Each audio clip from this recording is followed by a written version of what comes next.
Hey guys, welcome back. I hope you're having an amazing day. Let's get right into the stories. The first story is titled, Don't Drink My Soda.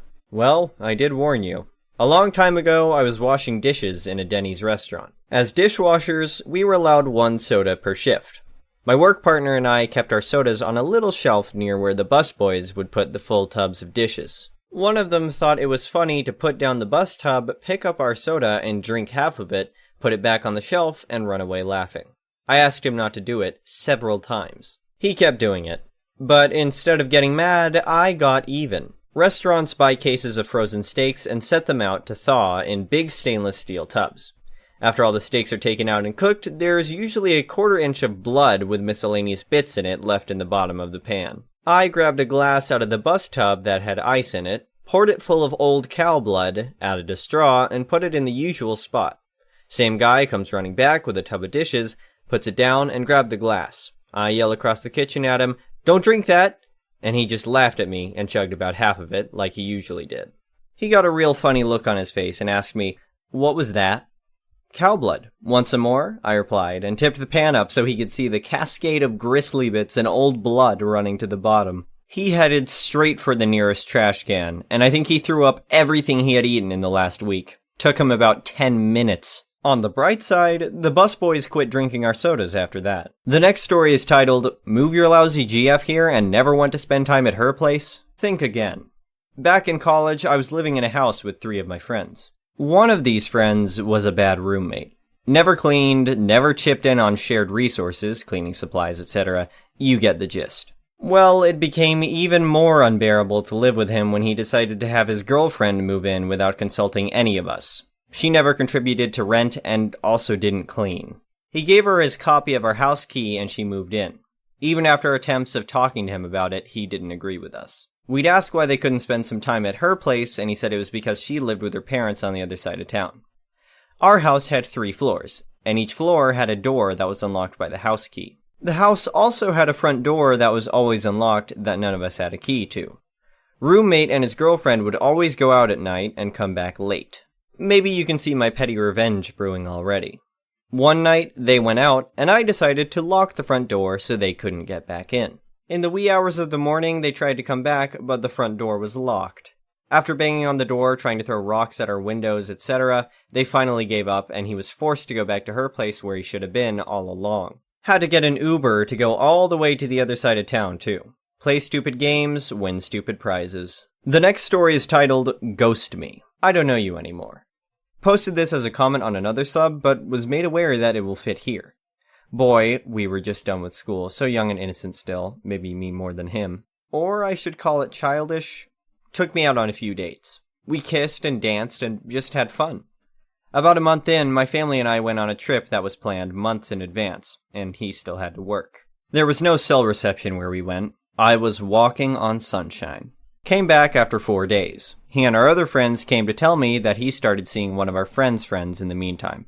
Crushed me. Invited me to a party or sleepover that night, which I declined as I didn't want to see the new couple. Next day, he left without saying goodbye. Turns out he knew his dad was going to ship him off to his mom 13 hours away, and he obviously wanted to make the most of his time left, instead of dating the invisible girl. None of us knew until after he left. Completely ghosted all of us. About 2 or 3 years later, he came to visit his dad, who was still living down the street. He came to say hi. He dropped by every year before Christmas, but fortunately, I always missed him. I almost fell on my back when I saw him, but pulled myself together and decided to pretend that I don't recognize him. The more he tried explaining who he was, the more I pretended to assume he is a friend of my brother's and apologizing for not knowing all said brother's friends. He couldn't say too much as his new girlfriend was right next to him. After a minute or two, he gave up and let me call my brother, whom he was also friends with back then. They spoke a minute or two, and he left in a hurry. I never saw him again. The next story is titled, Neighbors Steal My Parents' Property. Claims he's the landowner and calls 911 on them for trespassing. There are not many things in life that can get me angry over the top, but messing with my parents is one of them. I hate when people dare to be annoying or talk down to them. My parents are in their 80s, but healthy and still managing to live in their own home alone. While I don't live with them and never met their neighbor in my entire life, he only had to do one thing to become my enemy. I guess he thought messing with the two old people next door would mean he could get away with it without a single problem. He probably didn't even know of my existence, but he found out sooner or later. My mother called me one day telling me that neighbor had started putting up posts and saying it was where his new fence would go. The only thing is that it was way onto my parents' property, and it would end up digging up half of their driveway. They have a little bit of an odd driveway where it wraps all the way into the back of the house, since their garage is back-facing for some reason. His new fence was going to be where my parents had concrete and wouldn't allow them enough clearance to get their car back to the garage. On the behalf of my parents, I decided to go next door and talk to the neighbor myself. My idea at the time was maybe if he realized they had somebody helping advocate for them, he would realize they weren't such an easy target and back down. I still think that it might have worked if I was a big, strong-looking guy, but I wasn't. I was the exact opposite. I looked like I couldn't even talk to you, maybe only pet your cat. Not even your cat, because cats are mean. Your fish, or something. Me. Excuse me, I want to talk to you about this new fence you're building. Neighbor. Are you the guy from the company? I thought you were coming over later, but I can show you where I want it so you can order the right amount of wood. Me. Actually, I'm the son of the couple that lives next door to you. Your fence plan is way on their side of the property, and I want to just tell you that if you build that fence, I'm going to make sure that you don't get away with it. He expectedly laughed in my face and closed the door on me. I just wanted to be nice enough to give him a fair warning before I moved forward with the process of destroying him. I know that he didn't see me as a threat, but he must have had something in the back of his mind telling him that there might be a problem because he put off the actual destruction of land and building of the fence. My wife was a lawyer, and when I went home, I talked to her about what steps would be best to take. First, we decided that it was best to have all the paperwork related to the land in hand. My parents needed to have all the documents necessary just to be sure no one could fool them. We decided to have a survey, and then see how we approached the situation. Unfortunately, it took a while to get the survey, and in the meantime, neighbor, I guess, wasn't worried anymore, and started destroying my parents' property to build his fence. When the report came back, it turned out that not only did my parents own the land he was building the fence on, but also owned a small portion of my neighbor's property as well. I took the report and brought it to neighbor, warning him one last time to stop what he was doing and pay for the repairs for the damage he had done.